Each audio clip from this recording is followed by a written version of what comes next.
Hey guys, Rob Lavecchia, real estate agent Keller Williams. Another quick update. It seems that there is a lot of information available and it's changing quite a bit. So I wanted to give you kind of a high level overview of what's been happening in the market because you're probably seeing a ton of information and sometimes opposing numbers and statistics. But I wrote down some information here I wanted to share with you.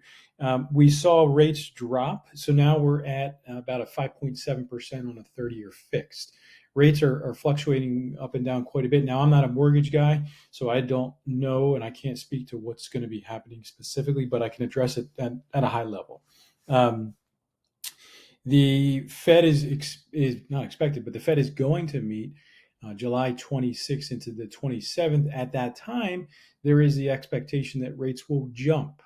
Again, they'll increase the Fed funds rate. Now, I initially was of the opinion we're looking at a 25 basis point increase, but I've heard and read that some folks are of the opinion that we're going to see a 75 basis point increase like we did previously. They have a target that they want to hit by the end of the year. I can't recall specifically what that number is, but I know that we're not there. And so the expectation is that they will implement a series of rate hikes to get to where we are.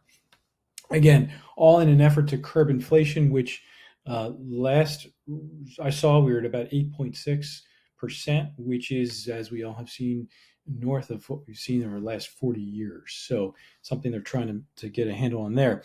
Now, in terms of a recession, a recession, is defined as two consecutive quarters of negative GDP growth. First quarter, we saw GDP shrink by 1.6%.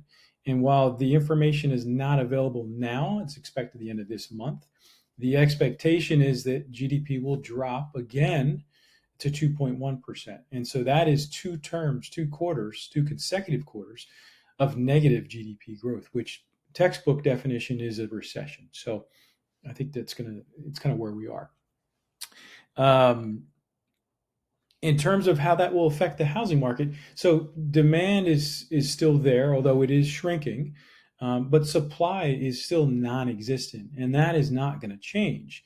Now, what's going to happen is the pool of buyers, which is starting out here, is going to be here because of what we're seeing in terms of interest rate increases, which means properties will sit on the market a little bit longer.